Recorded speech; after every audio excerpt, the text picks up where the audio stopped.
Hello YouTube family, welcome back to another video. This is Lovely Black Butterfly. Today I've got a two-part video for you. The first video is going to be my version of the Publix or Whole Foods Chantilly berry cake that I made right here in my house. Well, not totally from scratch because the cake, anyway, we'll get into how the cake got made anyway. But I wanted to do this first because I want to go ahead and slice it because this is going to go with my dessert for the next round of video. So as you can see, I've got the fresh berry garnish on top. Come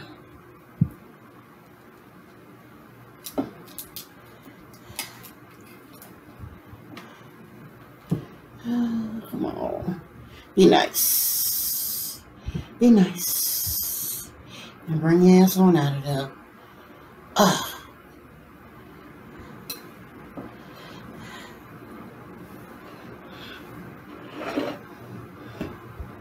And as you can see, I don't know if you guys can see this,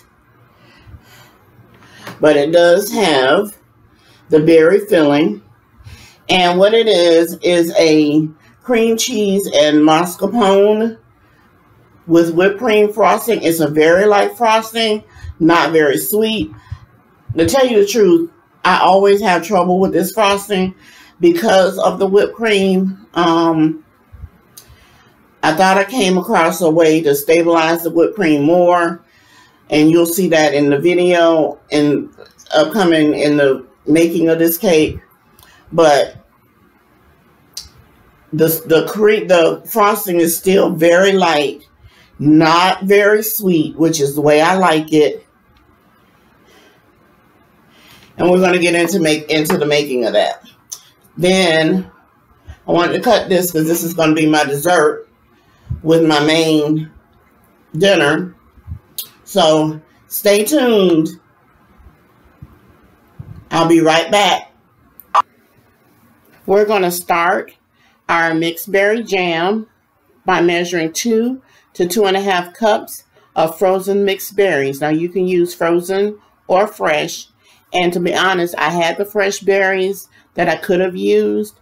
But going into this, I decided I was going to use the frozen berries. I wasn't sure if I would have enough fresh berries, but obviously I had enough, but this is what I chose.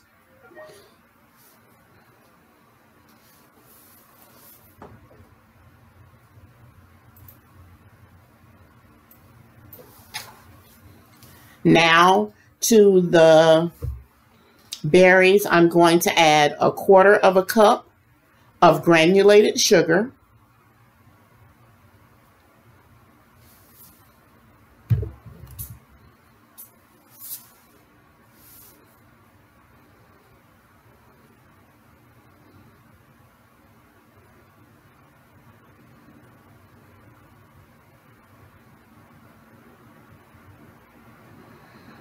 Once the mixture starts to heat up, it's going to cook the berries down with that sugar, and it's going to make a thick, syrupy concoction at the bottom of the pot.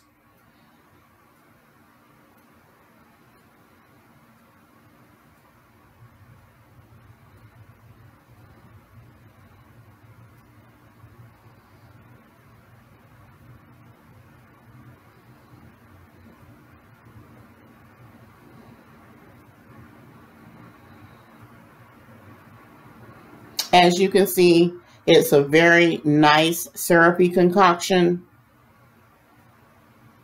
syrupy consistency.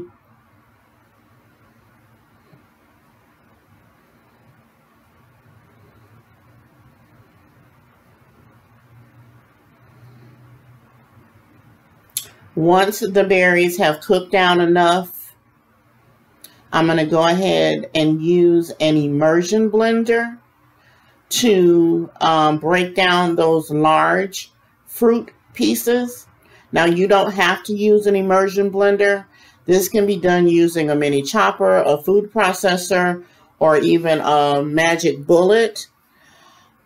I did it with using the immersion blender to keep from having to pour it into a separate container and then back into the pot. So I just did it all in one pot. Once that's the fruit has been broken up, I made a cornstarch slurry of 2 tablespoons of cornstarch, 2 tablespoons of water, and added it to the mixed berry syrup. You want to add the slurry. You want to do it as a slurry. You don't want to add just the cornstarch to the hot mixture, because all that will do is to have cornstarch lumps in the bottom of your syrup concoction.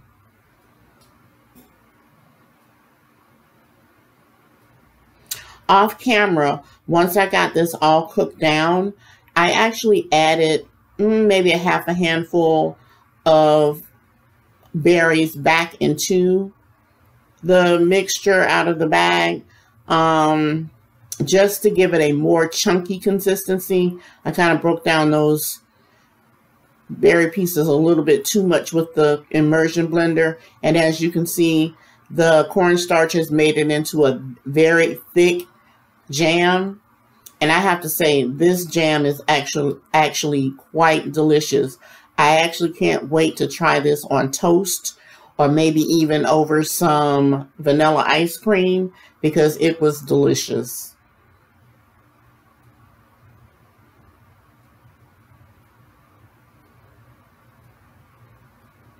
Now I'm placing it in this little pie plate to spread it out thin so that the jam can cool quicker. I'm also going to cover this with some cling wrap or saran wrap. I'm going to place the saran wrap right on top of the berries so that we don't get a film over the berries once they're cooling in the refrigerator.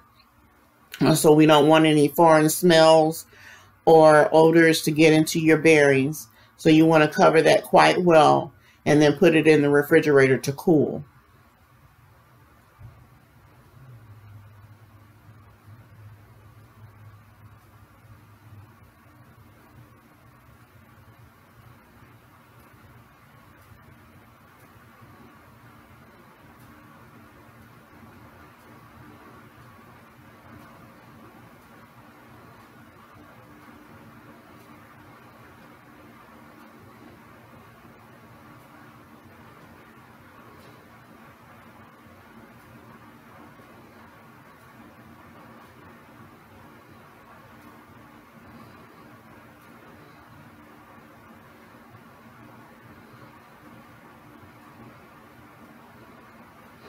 Once we're done with our mixed berry jam, we're going to move on to actually baking the cake. And the first step, we're going to prepare our pans. Now here, I actually already prepared my pans before I remembered to turn on my camera. So what I'm doing, I'm brushing the inside of the pans liberally with what I call cake goo, or basically it's a homemade cake release. It's much better than using the spray of Baker's Joy from the grocery store. And it's basically just 1 part flour, 1 part vegetable shortening, and 1 part vegetable oil.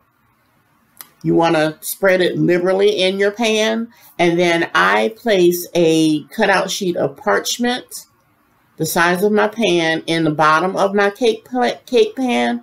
And then you also want to liberally spread the cake release on the parchment paper as well.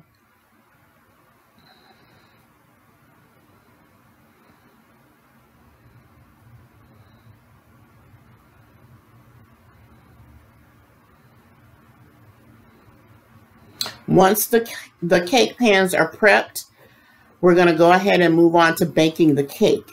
Now here, I actually chose to use a boxed cake mix. However, in the description below, you will find the full recipe for the white cake from scratch, but I had so much other things to do that I just decided to use a cake mix. Also, I didn't have any cake flour. But of course, I cake doctored this cake mix up, following the instructions on the package, except I substituted 1 cup of milk for the 1 cup of flour instead of the 1/3 cup of vegetable oil.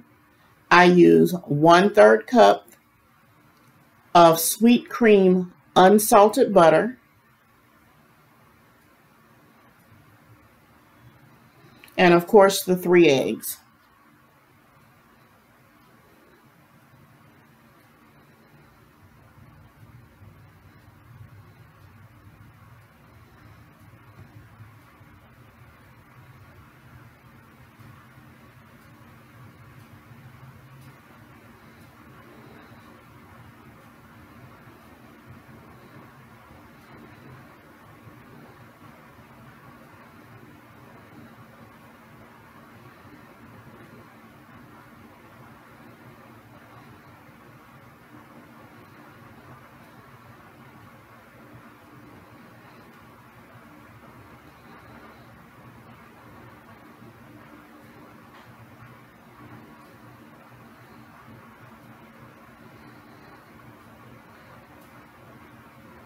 And I add my eggs one at a time.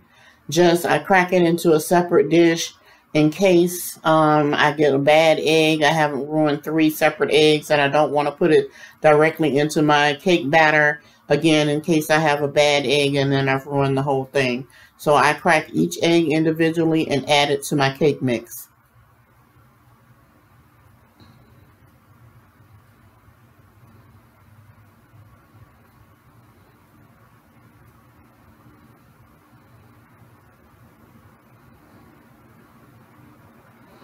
Now, using a cake mix, you can literally mix a cake mix batter with a whisk, because what you don't want to do is to overbeat or overwork your batter. That makes your cakes tough, and we want the cakes to be nice, spongy, and springy.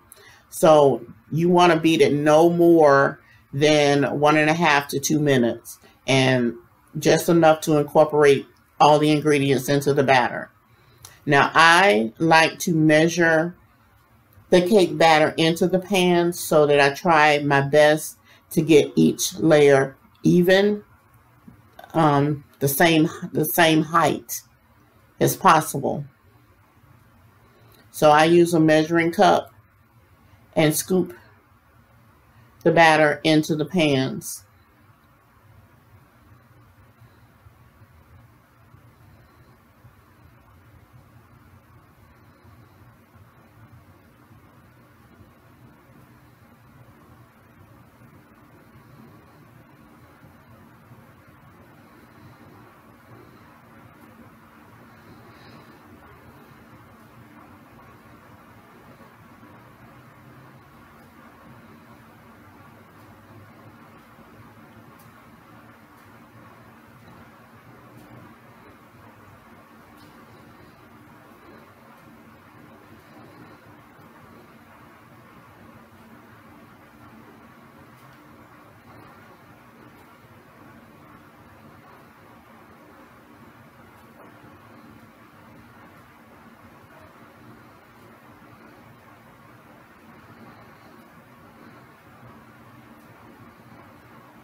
Now, I had enough batter left over after placing them in the 2 pans for a 3rd layer, only because I'm making only 6-inch cakes.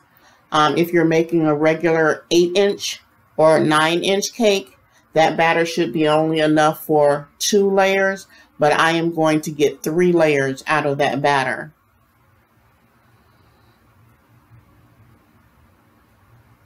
Once you've placed your cake batter in your pans, you want to tap it on your work surface to get the air bubbles out. I tried to do a close-up here so that you can see the air bubbles raising to the top and breaking at the surface. It's kind of hard to see, but and you want to do that for each layer.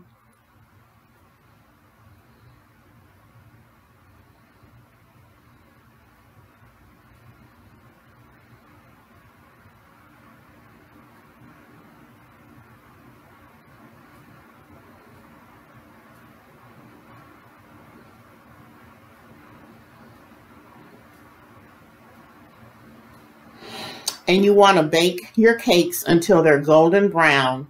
I don't like poking holes in my cake to see if they're done. Basically, I've been baking cakes so long, I can smell when they're done. But also, you'll notice that the sides of the cake will actually pull away from the side of the pan. That's how you know your cake is done. But also, again, there's that golden brown, the golden brown color of the cake. And I tried to show you there how the cakes have pulled away from the side of the pan, and that's how you know your cake is done. No need to go poking holes using toothpicks and broom straws. I remember my mom, when I was young, she would pull a broom straw out from the broom and poke it into the cake to see if the cake was done. Then once the cake is cooled enough, you want to go ahead and turn it out onto a cooling rack.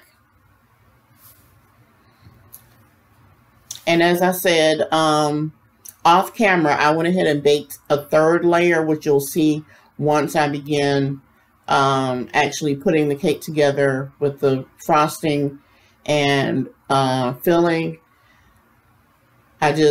I used to have 3 of those 6-inch cake pans. I don't know what happened to the 3rd one. So once the pans were cooled enough that I could reapply the cake release and fill it with another layer of cake so that I could get the 3 layers for my cake. And we're going to just let that cool.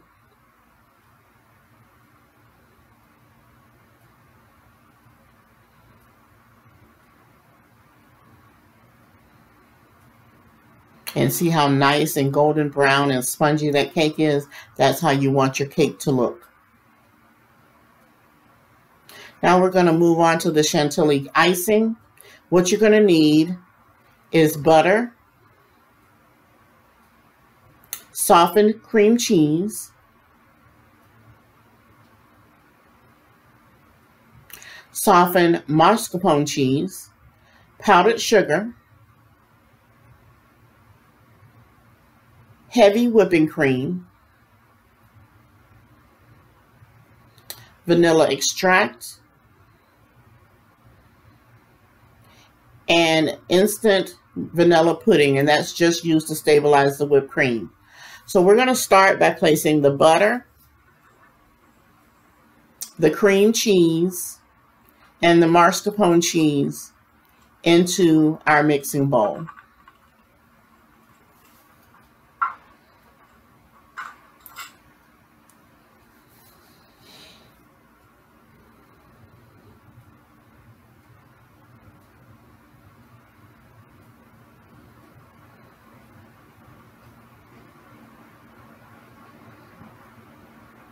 And here again, I'm using sweet cream, unsalted butter.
Once we've added all of our ingredients into the mixing bowl, we're going to go ahead and place it on our stand mixer along with the paddle attachment. And we're going to beat this until the mixture comes together and is light and fluffy.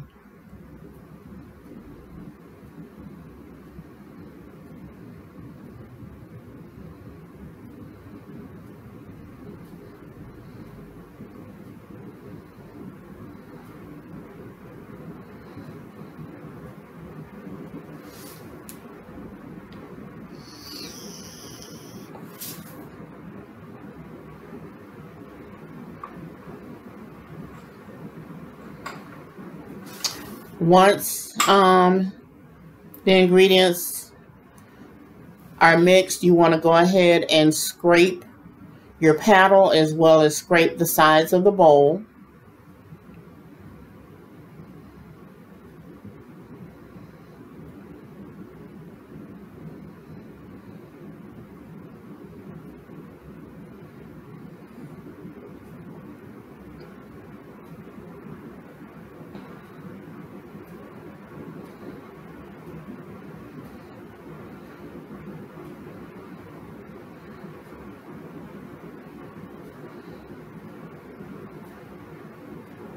And I'm going to go ahead and put this back on the mixer, but I'm going to add a splash guard to my bowl because when we're going to add the powdered sugar, when adding the powdered sugar, you don't want your powdered sugar to fly all over the place. So whenever I'm adding flour or adding powdered sugar to a mixing bowl that's already starting to mix, I always use my splatter guard. However, if you don't have a splatter guard or splash guard, you can always place a towel over your bowl to keep the flour or sugar from splashing out.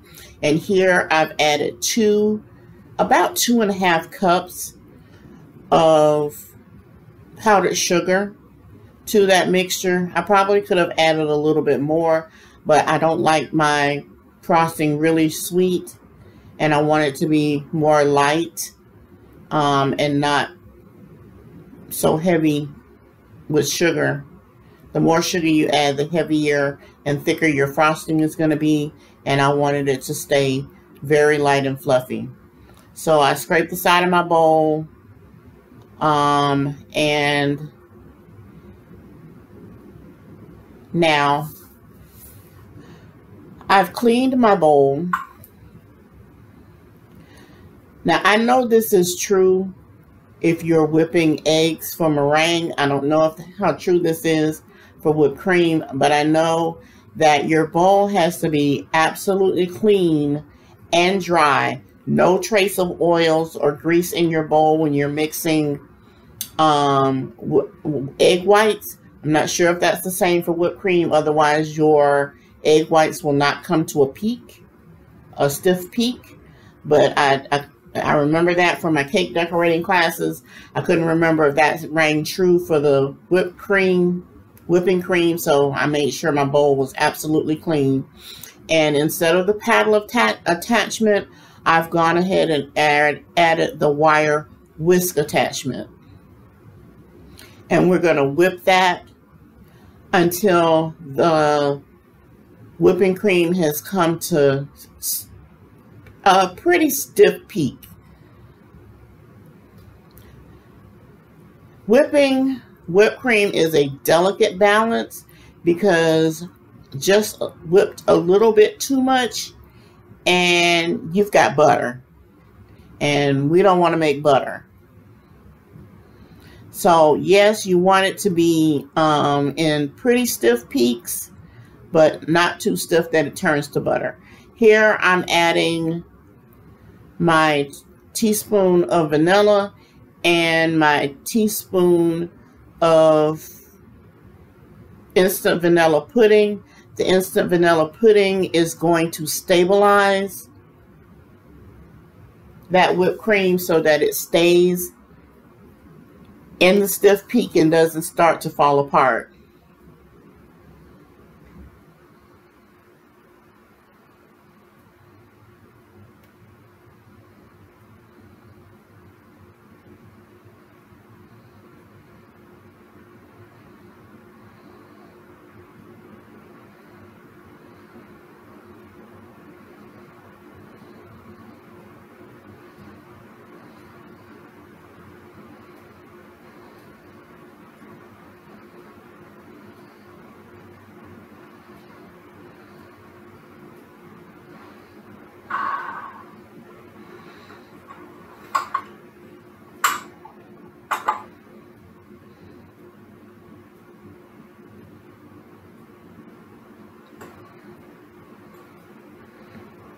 Now here, the whipped cream has not quite gotten to the stiff peak stage, so I'm going to go ahead and let that beat a little bit more.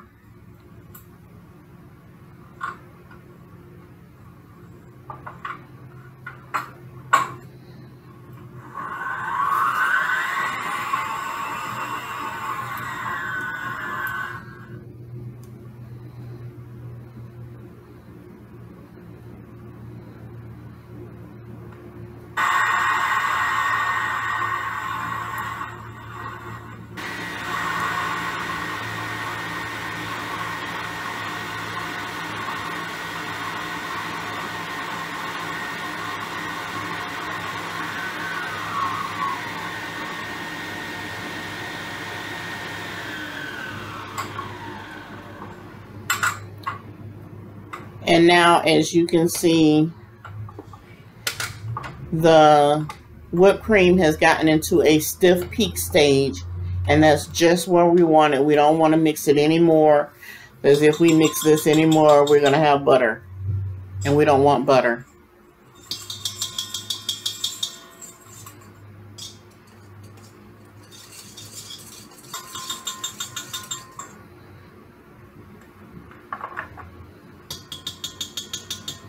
Now, what we're going to do, we are going to fold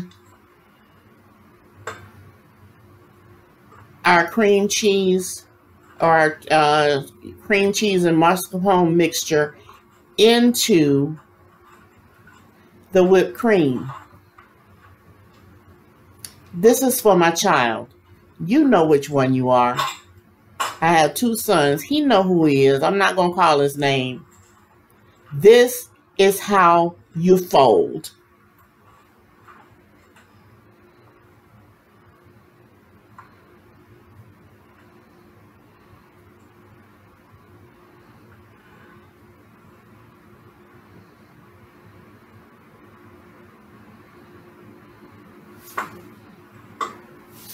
You place whatever you're folding into the bowl, you lift and you turn the bowl. That is folding. Lift and turn. Lift and turn. Lift and turn. Lift and turn. That is folding into your mixture.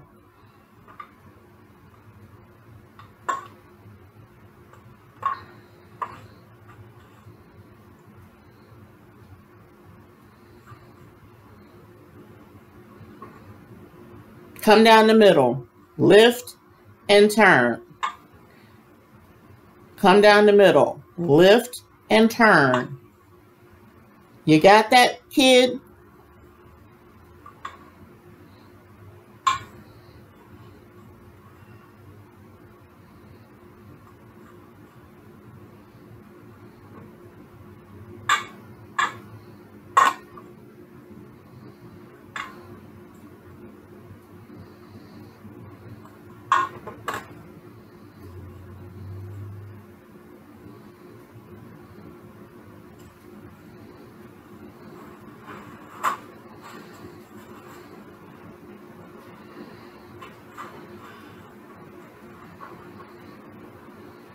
Come down the middle, lift and turn. Come down the middle, lift and turn. That is folding into your mixture.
Now we're going to go ahead and assemble our cake. I've got my 3 cake layers. I folded them in aluminum foil once they were completely cool so that they could stay fresh. We've got our chilled mixed berry jam. Now, we want to make each of the layers level. When I was in cake decorating, they made us buy this cake level, which it can be extremely difficult to use. But if you are not level-handed, it's probably the best way to go in order to get it. I almost fell my fat ass down.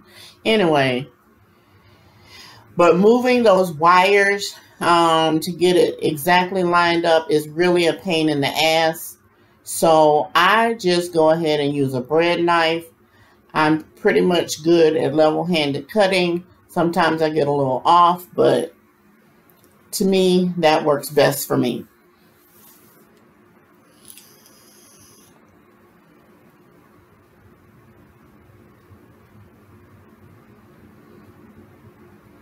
And I don't waste any cake. That top level that I cut off, I actually usually end up putting those in some aluminum foil and putting them in the freezer or the refrigerator, and they make a nice little snack. Sometimes I'll just cut up some pieces and throw some berry jam or some ice cream on top, and like I said, it's a nice little snack. So I don't waste cake.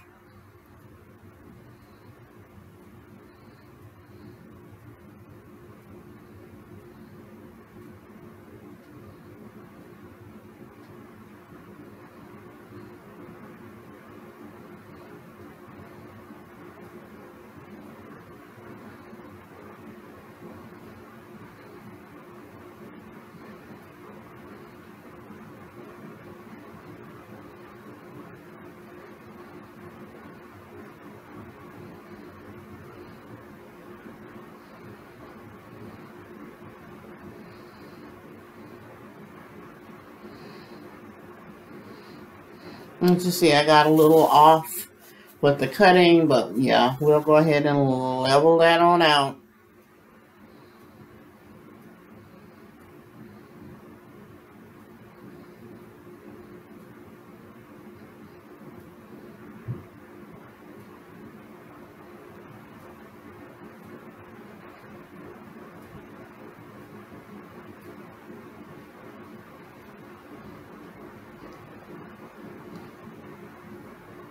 And again, here, as you see, like I said, I did make a 3rd layer to this cake.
And here I'm trying to work out how to put these layers together so they come out somewhat level. And as you notice, I still had somewhat of a leaning tower, but I got them as level as possible.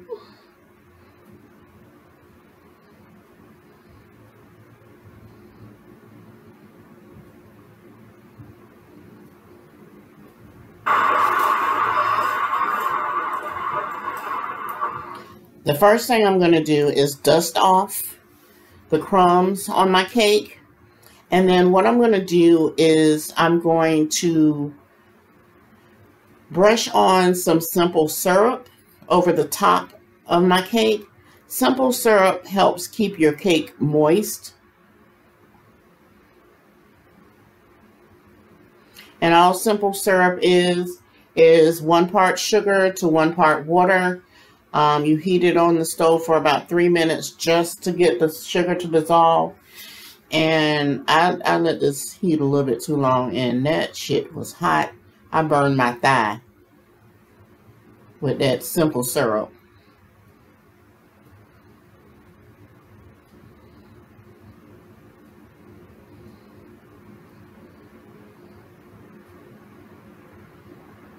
Right there.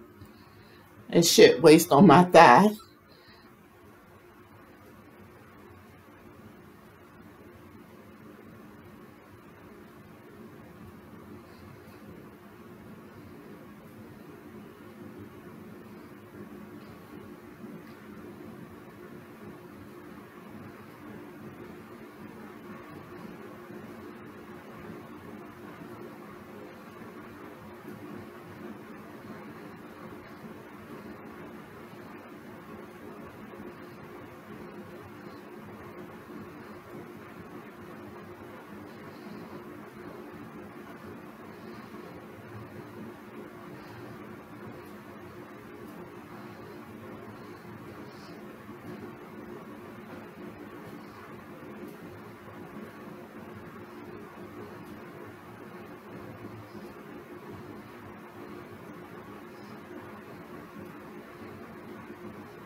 Now we're going to go ahead and start putting our cake together. I've got my cake decorating pedestal, and I've put down, I've got my offset spatula, which I'm going to use for the frosting, and my regular spatula, which I'm going to use for the filling. I've also got my washed fresh berries. I've got my jam all ready. And then I've got my fresh washed berries. I washed them and dried them on a cookie sheet with paper towels. And as you can see, I've got some fresh raspberries, fresh blueberries, fresh blackberries, and fresh strawberries. And I'm going to sprinkle this with a little fruit fresh. And actually, the fruit fresh is not even as fresh as the fruit. That is stale and old. And I'm going to have to get some more, but I used what I had. That keeps the fresh fruit fresher. It's supposed to keep the fresh fruit fresher longer.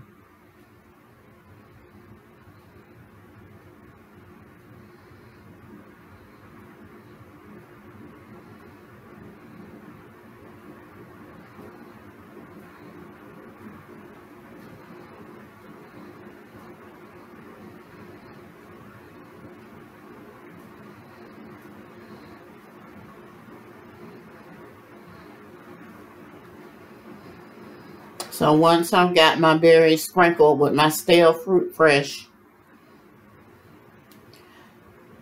and I've got a little piece of parchment that I'm going to put down so that I can easily transfer the cake once I'm done decorating it onto the cake plate. Now, in the meantime, what I'm going to do is add just a dollop of the frosting on the cake pedestal so that my parchment does not move or shift as I'm spinning and decorating the cake. So I'm going to put my first layer down once I figure out which one is supposed to be the first layer.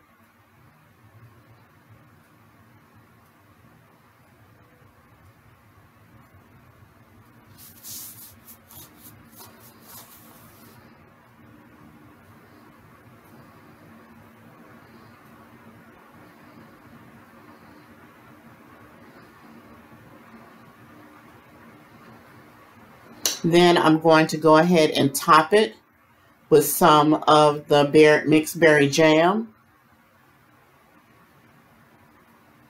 And I'm going to try to spread it as evenly over that first layer as possible.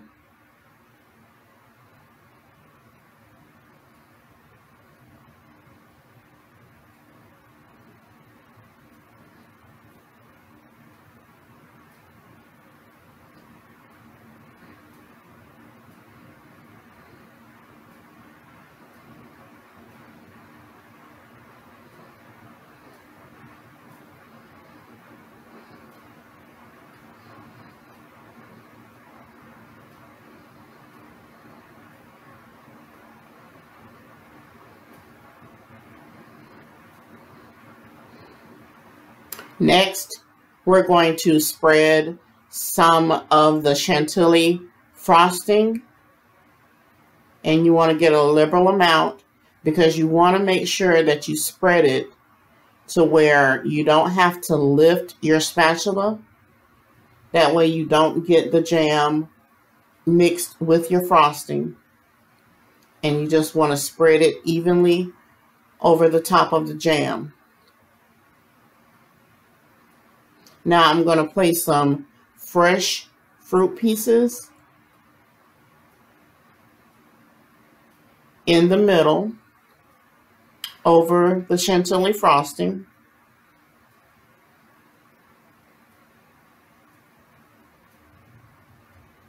And actually, I think this is what caused my leaning tower, not so much my uneven, because I could have straightened out my even uneven layers, but I think these fruit pieces is what caused the leaning tower.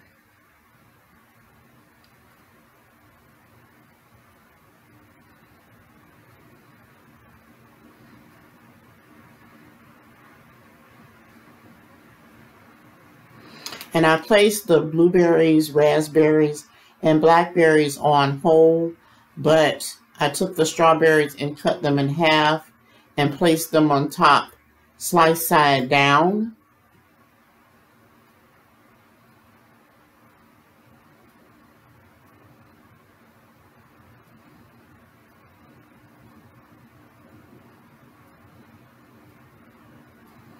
Now I'm going to place my second layer.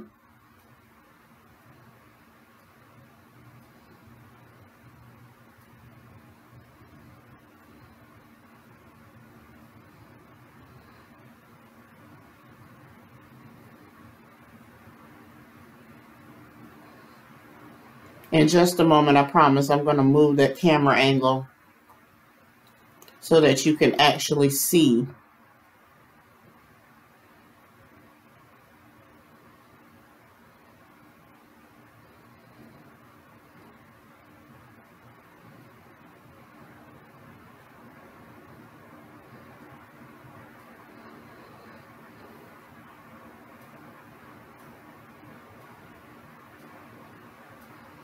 So now, as you can see, I've placed another liberal helping of the jam.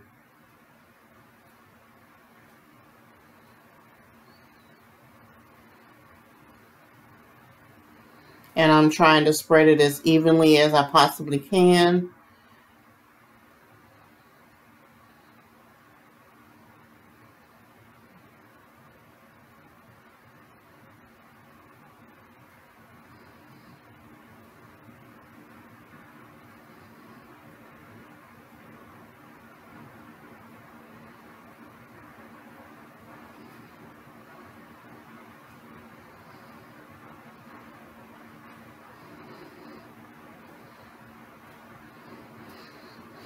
And again, I'm placing another liberal amount of the Chantilly frosting over the jam filling.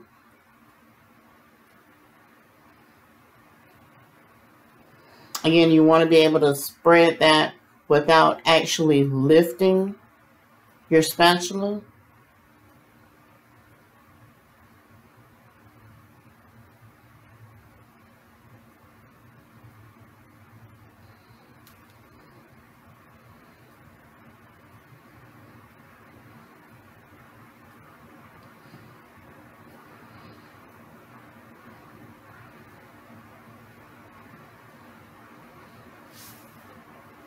And what really helps with this Chantilly frosting is if the frosting is actually thoroughly chilled.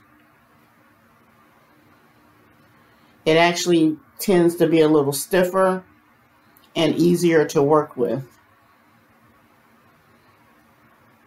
And yes, I did forget to put the next round of fresh fruit filling in between that.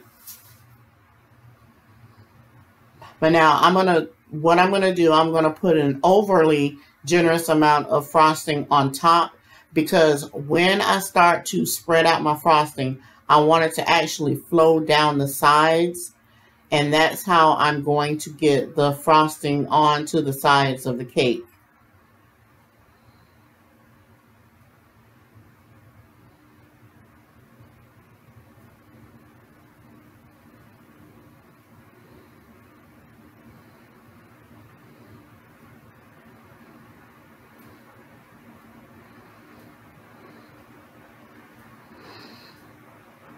And as I'm getting berry onto the spatula, because I don't really want to cross-contaminate it with my Chantilly frosting, I'm actually wiping the excess off of my spatula as I go around.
I'm going to go ahead and garnish it now with my fresh fruit because my top is done.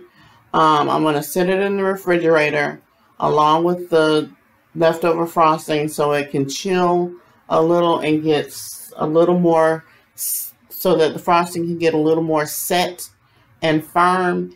And then I'm going to come back and add an additional layer of frosting around the sides. So just to clean it up a bit. But basically, there you have it. We have a Chantilly berry cake. And folks, it was quite delicious. But I do have a confession to make. There is not going to be a second part of this video. I actually made some baby back ribs and I deshelled some snow crab legs, and I cooked some shrimp. So we had crab meat, shrimp, and lobster, fettuccine Alfredo. I did a lovely mukbang platter with the fettuccine and the baby back ribs. I may show you that cooking video, but basically I lost the mukbang video in the process of transferring it from my computer up into the cloud. Somewhere between the computer and the cloud, the file got lost. So I'm so sorry. That was a nice mukbang too. But here I'm adding some more berries, and I hope you enjoyed the video.